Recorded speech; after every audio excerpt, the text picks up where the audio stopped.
Welcome,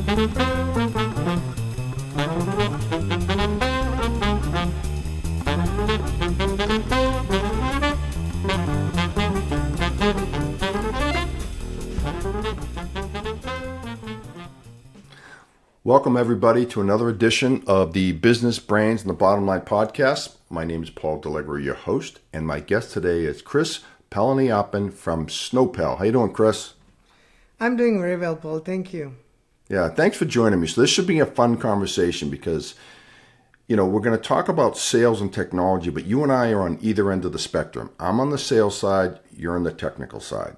So one of the things I want to talk to you about, and we had talked about this before, which kind of got me interested in this subject, is you and all your partners are all smart guys, the technical guys. So you found this company, you come up with all these great technologies, but I want to learn about the sales side of things. How did you do that? Like, what was the genesis of the company, number one, and what was the go-to-market strategy? Because technical guys think very different than sales guys. They think, hey, we've got a great product, people should just buy it, right? Absolutely. Sure. So let me take a stab at answering that, right? And thanks for taking the time to having this conversation, Paul. Much appreciated. Yeah. Oh, you're very welcome, Krish. So I'm glad I'm having this chat 3 months after. If you had asked me the same question 3 months ago, my answer would have been a lot different. And may I say a lot more ignorant, right? But hopefully it's not as much today. Because the last 3 months, we've actually made a significant effort in allocating time to sales, right? When we started, it's been a while. We have several products and we can chat about them as we go. We believed, and sometimes we still believe today, that you have a great product, you create the product, and it's going to sell. You don't have to do anything at all, right? Right. How difficult can it be? Yeah. We made the product. It's very difficult to create these solutions. The very fact that we created it means people have to literally throng to our front doors and porches and buy the products, right? Easy. Very easy, right? As we've learned, the reality is very different, right? Reality is very different because very much so. When you go, let me start there, right? It took us a little bit of time to get that understanding because we were of the strong belief that we provide a certain unique value, the niche, and it's ought to not be that difficult. Little did we realize that the world is a large place. I mean, we know that it's a large place, planet Earth, you have 8 billion people and so on, and it's fast growing. But when you go start prospecting, and I actually did not know this word very much, not too long ago, right? When you start prospecting, we realized there is a lot of people. I'm trying to find somebody who is a potential buyer, like an independent, ICP, the ideal customer profile. Yep. And it turns out that there are a lot of people, not just on the East Coast, not just in the US, across the globe. And we are like, oh my God, how do I reach out to Paul and everybody else like Paul who is a potential buyer? And that is when that realization sort of dawned upon us. This is going to be a different activity. Yeah, so the question I always have for people is, whether it be your company or a salesperson in another company, you've got a territory. Day one, what do you do?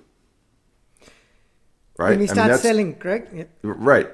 But how do you get to the people that you want to sell to? How do you figure that out and how do you do it? Here's what we did, right? Here's what we're continuing to do. I'll tell you the exact things we're doing, correct? Hopefully it helps folks who are watching and listening to it as well, right? Yep. So I'm going to give just a small background, if you will. So we built these B2C products some time ago. They've been in production for more than a few years. This year we went into the B2B space and we've launched our APIs and backends as services on Amazon Marketplace, AWS Marketplace, and some other API hubs. So the product is out there, you're able to consume it, right? Now we need to educate people about our offerings and make them aware of our existence to begin with, right?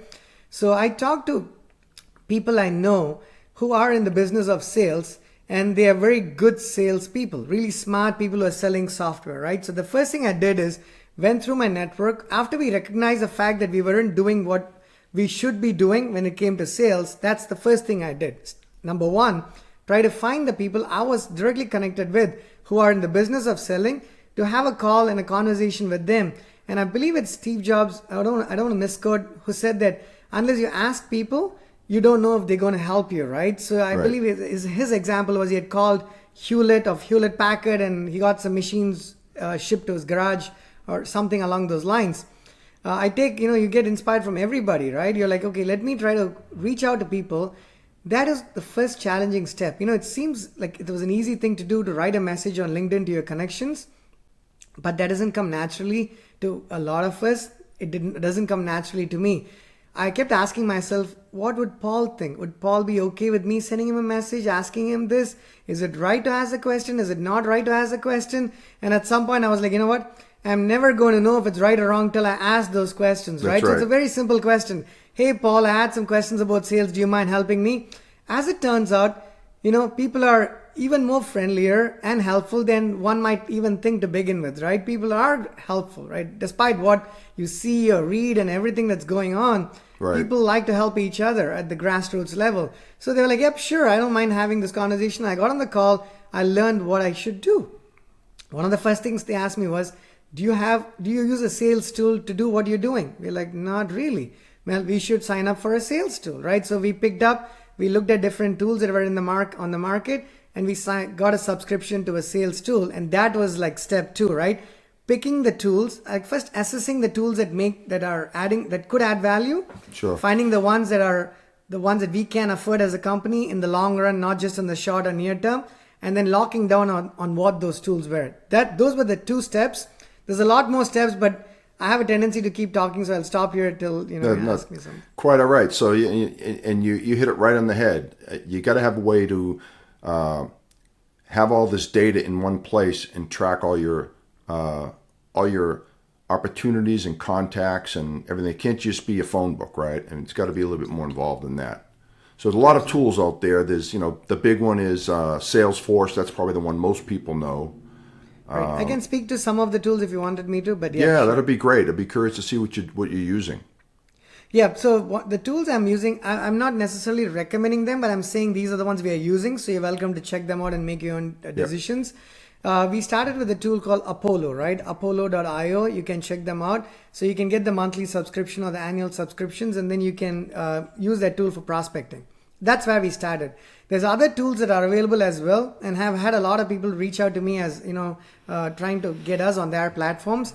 But the price points, there could be a wide range of price points. You could be paying from a few $100s a month to thousands of dollars a month, right? So it just depends on where you stand, how much money you have to be able to spend on these tools. So we picked up Apollo. It was affordable. We want to check it out, right? So it gives you, you're able to prospect through Apollo. You have filters. You can go find the people, search within countries, and all those metrics, right? So it seemed very promising. Yeah, it's going to give me all the details. I know I can reach out to Paul. I'm going to send a message to Paul. Paul's going to get on the call the next morning. Paul's going to sign the doc contract. 2 days later, everything is hunky-dory, right? Yeah, easy. Well, yeah, one more time, easy, right? We realized not so much, right? Well, we sent to Paul. We don't hear from Paul, right? We send to Krish. We don't hear from Krish. We wonder why. What are we doing wrong, or what are we doing right, for instance, right? Then you realize the tool has data, but how good the data is depends on the tool and on that particular, on the segments and whatnot, right? So you are, like it or not, at the mercy of tools, much as we are at the mercy of algorithms when it comes to social media and publishing out there. When it comes to sales tools, I figured you are at the mercy of those tools and the quality of their data. And a lot of them try to differentiate themselves based on their functionality, feature set, and data. But you got to make your own judgments and see if this really has good data or bad data, or how good the data is, right? Then we realize, the data is all right. I don't know how good or bad it is, but it may never reach Paul, right? Paul never saw the message. So how is Paul going to respond to the message? Then we figure, we need to do something on the email side. The email reputation plays a massive role here, right? That's a big challenge. So you got to purchase these domains. You purchase a different domain, not your core domain, because you don't want your core domain's reputation to be affected. So if it's Snowpal, you get some other domain to do prospecting and you reach out to the prospects. But you have to build this domain organically, right? If I purchase a domain, go to GoDaddy and purchase a domain and get an email address and start sending emails, it's going to be a problem because your reputation is not, you've not, I don't know what the right word is, you've not established the reputation yet on your email domains. So you're going to have the emails be warmed up, your inboxes, the mailboxes, and your email accounts. That takes a lot of time. It takes 4 weeks, 6 weeks, and more. And once it gets warmed up, you then have to figure out how many emails can I send on a daily basis.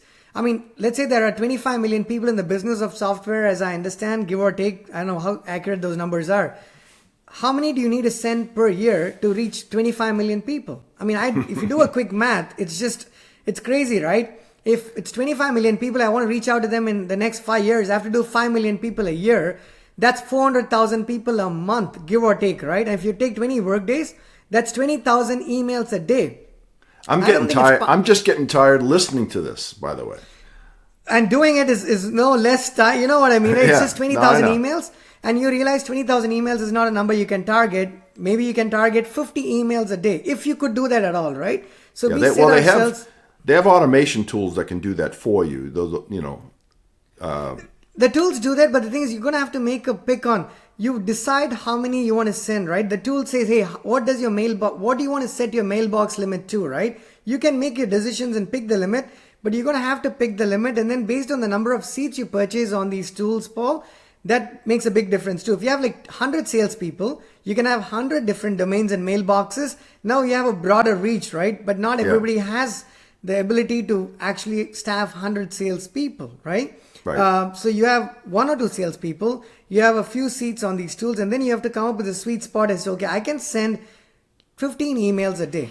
That's all I can do. Or I can send like 30 emails a day, which means I might never ever get to the 25 million people that I want to get to, but you don't have to get to the 25 million people because you want to get to the 1,000 people, and out of the 1,000 people, if you're able to convince 100 of them that you're actually going to add value to their business, then your life is going to change for the better, right? So I think setting expectations for yourselves and your teams, making those expectations be reasonable, it seems like an easy thing to do, but we've found that it's actually not an easy thing to do because you always want to do more than you possibly can, right? It's just our tendencies, right? I want to be able to do 1,000 things, but we've got to accept that if you did 1,000 things, you're going to do them poorly, possibly so, right? So you have to figure, what are the 10 things I want to do? How well can I do those 10 things? And in which order do I need to do those 10 things, right? Now, I wish that there was a page I could read and do it. I have found that has never been the case, right? You can learn from people. You want to learn from people all around you and from articles and documentation. But for a lot of us, or at least for some of us, and certainly for me, I've had to go through the experience of doing something to educate myself about the pros and cons, and then I'm able to make better decisions, not simply by looking at a document, for instance, right? Talking to people has been a lot more helpful than reading something personally for me. Yeah. I mean, so you're touching on a very important subject. I've been in sales for 40 years, whatever. And making contact with a potential buyer is probably one of the hardest things you can do in sales. I've always said, like the company I work for, we've got great technical people. We've got really smart, great products. But if I can't get in contact with you, Krish, to, see if we can help you with your business, you're never going to know, I'm never going to know. And that's how people insulate themselves with email filters and just, they don't pick up their cell phones. They ignore emails. So to me, what you're trying to do is the hardest part of sales, making the initial contact and have someone raise their hand and say, I'm interested. Absolutely. Absolutely, right? Yeah. Do you want me to speak a bit more to that? Sure, absolutely. Because, hey, if you got some pearls I can use, I'm always up for some new ideas, by the way. Absolutely. And I've realized in the last 3 months, right, we made a conscious decision, right? We've been building and building and building. We have so many of these APIs and endpoints and all our products out there, right? And at some point I can go through that list, but it's a long list. But what is the point? I mean, the first challenge was creating the things that we have created so far, right? That it's not by any stretch of the imagination easy. But what that also means is because it's difficult, because we believe it brings a lot of value to people potentially using that, we focused all of our energies in continuing to build it, right? We kept adding enhancements, features, new APIs, new deployments, and it kept going on and on and on. And at some point, you're like, you know what? I need to take a breather. I have to consciously make an attempt at not doing these things, right? I was slowing down on those things to focus on sales because the first couple of months, we were like, you know what? Let's spend an hour a day, an hour and a half a day on sales, right? We time box that effort. But the problem with time boxing it, there are pros and cons. But the challenges we had was the context switch between engineering and sales was too dramatic, right? To actually be able to do that consistently on a daily basis within the scope of realm of a single day. And also sales, all of us have skills. We have different skills. They're all important skills. Some come naturally to you. Some may or may not come naturally to you because you're going to have to go seek that particular skill. And now there is still a boundary, right? You can seek some skills, maybe not all of them, right? Like for instance, I love music, but I've bought nice guitars. I've always been inspired going to places, seeing folks play the instrument. Sure. I go to the Kennedy Center all the time. At some point, I realized, Krish, you may have other talents. This is certainly not one of them, right? You come to this realization and there's no denial, right? I happily accepted it, right? Something like, there's more. It's not like I don't have other skills. I don't have a lot of skills I wish I had, but you just go with the ones you have. So engineering comes a bit more naturally to me, right? Then. Well, that recognizing your strengths and weaknesses in life, right? Not just in work, but in life, right, is very important. So it's good that you So you don't play the guitar very well. I just learned that. So and join the crowd, by the way. I don't think I've ever. You said very well. You said very well, but that'll be doing. Not doing justice to people who can play it at all. I bought the guitar because I went to the store. It was beautiful. I was able to pick nice wood quality and the strings and everything. And then you bring it home. You're like, the guitar is speaking to you, like saying, Krish, please let me go. I'm not somebody you should be using, right?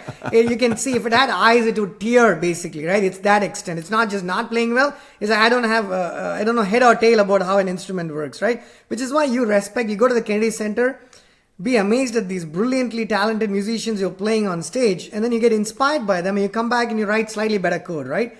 Now, what I was trying to say by drawing that parallel, hopefully it's a parallel, is sales is something we figured we're going to have to make an effort to, right? It may or may not come naturally, right? Now, even when you want to make the effort within the team, Paul, some of us have an inclination to it, if you will. Some others or engineers who are like, hey, I really don't want to be doing sales at all. Not now, not tomorrow, never, right? So we had to make the decision who's going to be doing some part of this job.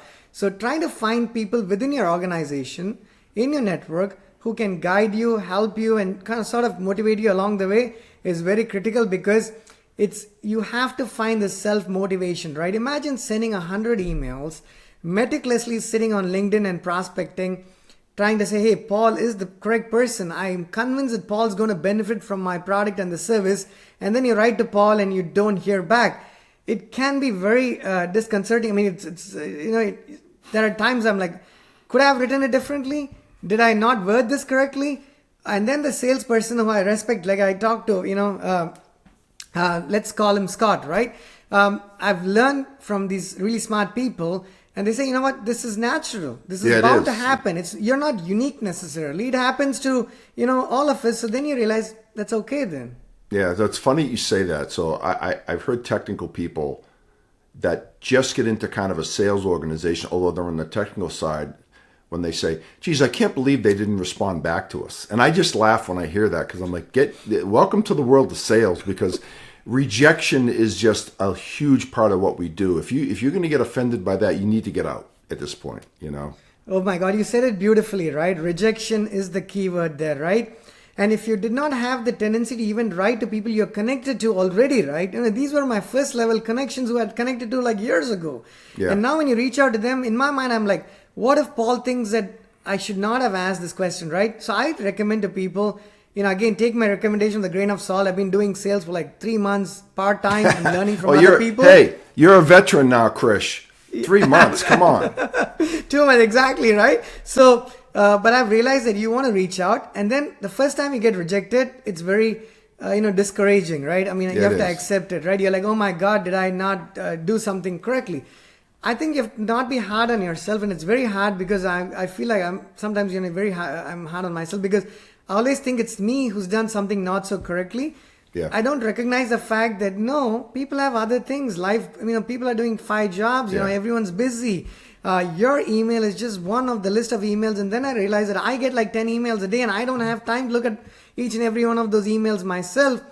But I actually believe it or not, take the pain to reply to 90% of them saying, hey, I'm not interested, right? Wow, But that's just me as a person. Yeah, Then I realized, sorry, go ahead. that's better than most, Krish.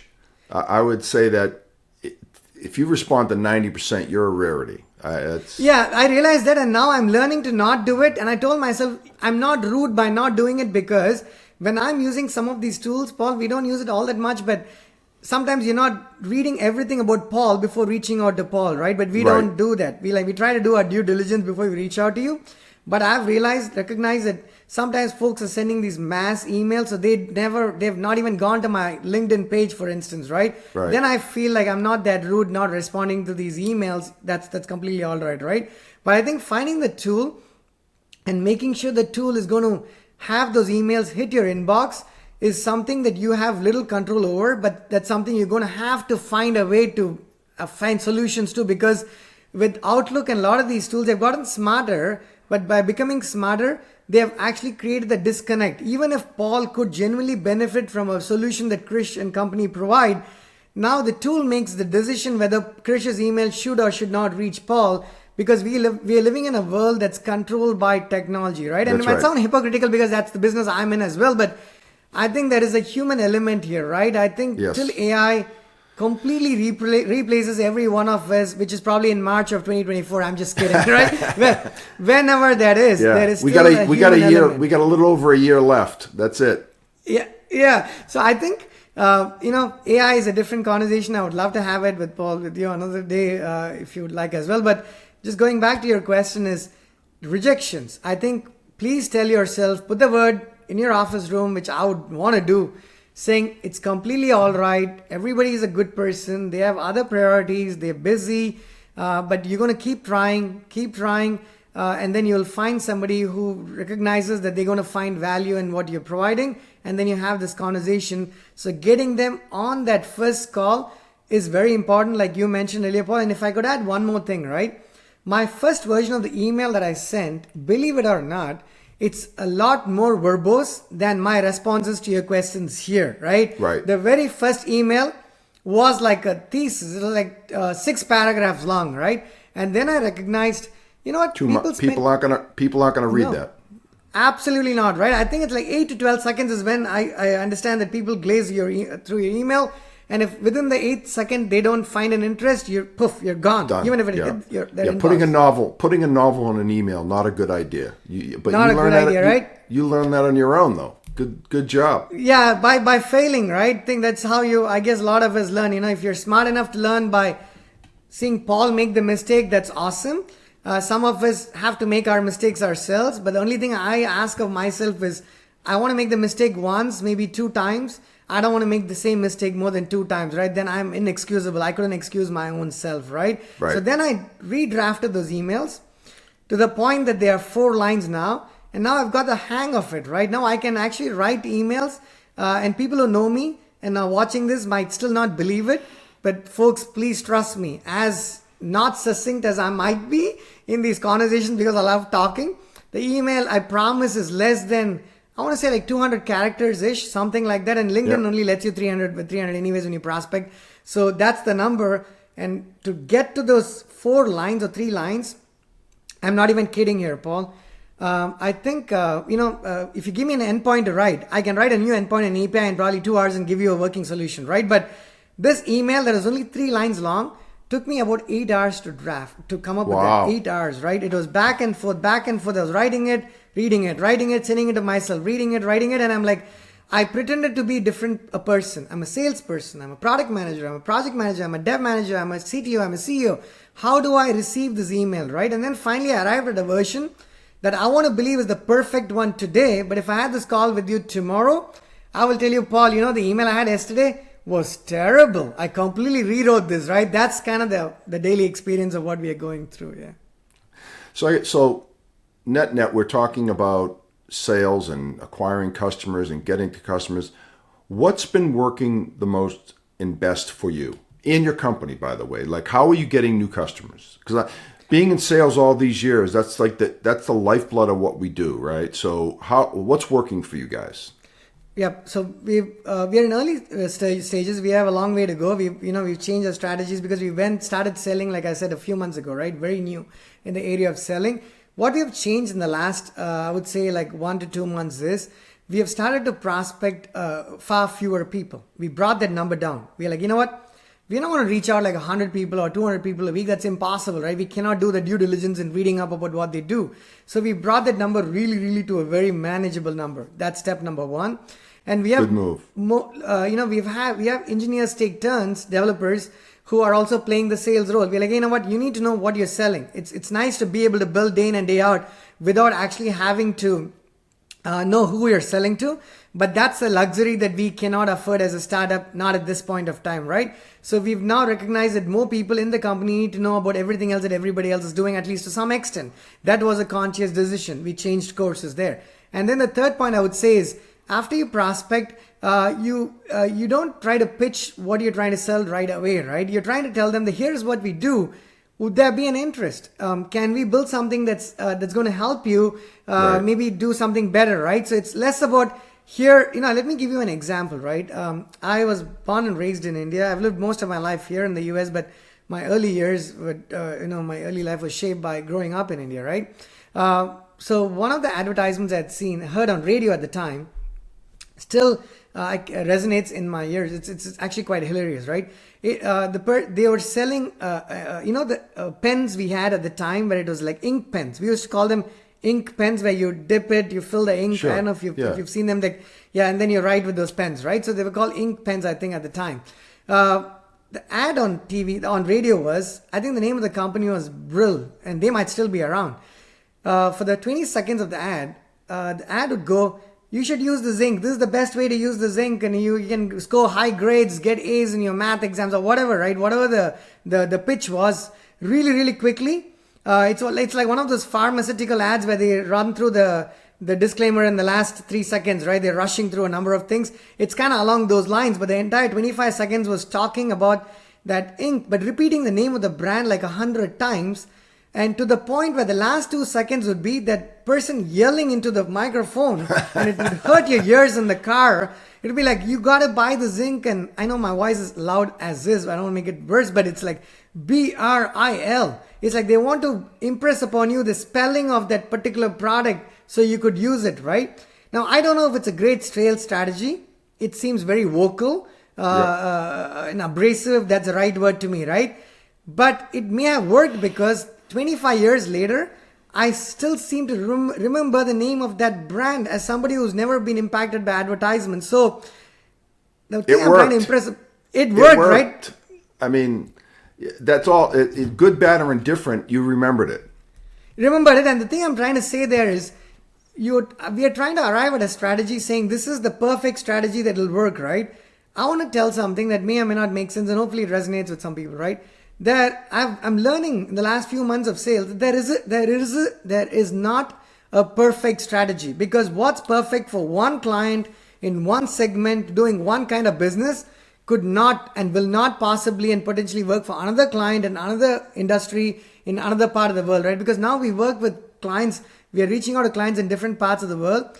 The challenges that's bringing is worth a separate conversation in itself completely, Sure. right? Because it's just different cultures, different nations. Everyone has different ways of doing business, right? Absolutely.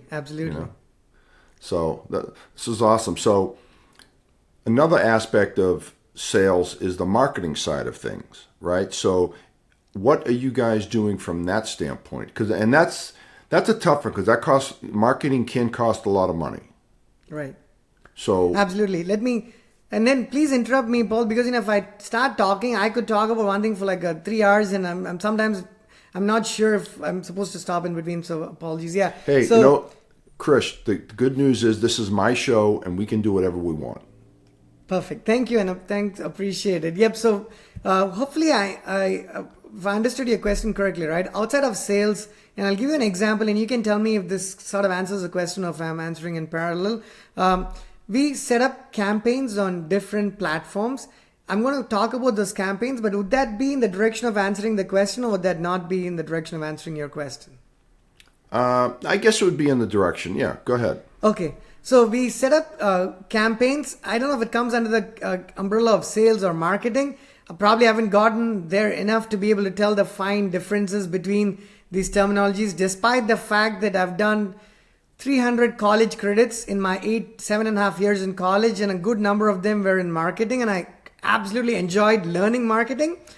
Little did I realize that doing it would be completely different and a whole lot harder than actually taking those classes and courses in college, right? Yeah. So Yeah. apologies to folks who've taught me this. I love my professors when I've learned this. But here's where this is how I'm going to answer the question, right? We set up campaigns on different platforms. And again, we have a budget. We have to work with that budget. We have to figure out, hey, we are establishing and creating these campaigns on LinkedIn, on Meta platforms, on Google, and a number of different places. Unfortunately, it costs a lot of money, right? And we have it on Apple as well. And we have a lot of businesses as well. I talked about APIs many a times, but we have at least 4 different things that we are building as a company. Now, each of them needs its own sales campaign and marketing campaign, right? But we cannot afford to do all of them at the same time at the levels we want for it to be done. So the most difficult thing for us, Paul, has been making those compromises, right? If you had infinite amounts of money and if you had infinite number of resources, you can solve infinite number of problems. Correct. Hopefully, right? Yeah. But most of sense. us do not have that, right? So you're going to have, the challenge is not, in having everything and being successful. I think the challenge is in not having everything and despite that being successful, right? I think that's what defines probably each one of us. I want to believe, and I think I reckon it's going to be true. I don't think when you see Sam Altman and all these really cool people who've done some phenomenal things, you feel like either they got it easy or they had a lot of money or everything was set up so they could succeed. As you grow older, you realize that not really, right? I mean, there are differences, right? There are differences, sure, that we have to address as a society. But I think ultimately, everyone worked really, really, really hard for their own successes, right? So, I read an interview where somebody was asking, hey, can you speak a little bit to your overnight success, right? And then the response was, well, what came across as overnight success to you took me like 18 years, right? For 18 years, nobody knew what I was doing, right? So every little thing that we do as a company, even a button that's on a page, right? A button that's sitting, that just clicks, where you hit submit or save. I mean, there's millions of buttons, there's lots of applications. How difficult can that be, right? So I did a technical podcast, where I spoke about it. I said, hey, how difficult can it be to implement a button? Well, you will never know till you actually implement that button, right? Yep. Till I've actually gotten into doing the sales. 3 months ago, if someone had asked me, Krish, how difficult do you think sales would be? I would be like, yeah, sure. I'm sure it's not easy, but it probably is going to be easier than building that software, right? That would have been my answer. 3 months later, I'm going to have a completely different answer, which is whatever comes naturally to you is actually easier. Whatever does not come naturally to you, you're going to have to first learn it, get out of your comfort zones, and get to do it better than most people who actually are good at doing it. So you have your work cut out for you at that point. Yeah, no question. So you raised a good point, getting out of your comfort zone, right? Like even someone like you doing a podcast today, if you're not good in front of a camera and you're not good, you may freeze up. Now you obviously got the gift of gab and you're great in front of a camera. Thank you. I hope this is really, I'm glad to hear that, because I was hoping that, after this conversation, I kept my fingers crossed. I told myself, Krish, please do your best. So Paul will publish the podcast, because I want this to see the light of day. and that's all I want. So as long as I'm not doing a terrible job, I'm good. But thank you. I will take the compliment you've been great. shamelessly. You've been great. Well, it's been great to share your experience, because I'm on the other side of this, right? I've been in sales for 40 years, a little bit jaded at this point in my life.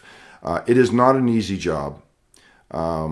Like I said, it's everyone, and you realize that, and I appreciate that, because a lot of people think, selling, all you guys do is golf and go out to drinking with customers, and not that way. I wish it was, by the way, but can I add something there, Paul? Sure. What I want to add there is, right, it's sales is difficult in itself, but I want to add one more level of complexity to it, right? Now, we are a startup. We're based out of the DC metro area, and we have an engineering team primarily, and we're doing sales as well, right? And that's how our team is structured, at least at this point of time, till it changes and we grow much more. So we have more control over changing what we're doing based on what we've learned on the field, right? When I'm reaching out to people, Paul says, Krish, this is great, but can that button be, and I'm just taking button as a silly example, can it be different? And we are developers, so we go back and make the changes, right? But imagine me being a sales engineer who works in a larger organization, or it doesn't matter, the size of the organization doesn't matter all that much, but it does matter a little bit. I have to now go to you, Paul, as a developer or an architect or a product manager and convince you, hey, Paul, I've been talking to customers, the location and the position of this button may not be exactly how, we intended for it to be, right? It should be different. And both parties understand it, right? Now, both roles accept the fact. But the product manager, I'm just speaking to it, wearing that hat because I wear that hat as well. And I had a recent conversation with a fantastic product management leader. I would be like, yeah, I want to do that. But given our expectations, given the next release cycles we have and the roadmap, hey, Paul, I'm not able to make that change. As a salesperson, I hear you, but I cannot make that change. Now, you're in the situation where you went out on the field, you got feedback, you know exactly what the customer seems to want.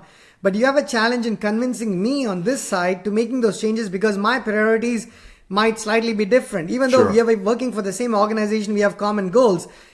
They don't almost always align, right? So to me, a salesperson who is not doing engineering work part-time is going to have their work cut out even more because their job in my mind is even harder because they actually have to be able to convince both the prospect, both the client, the potential customer, and they have to come back internally and convince their stakeholders in the company, right? So you have two challenges. We have one of them, so a little bit better on that side, Yeah, you have two different customers, right? You've got the external customer and the internal customer.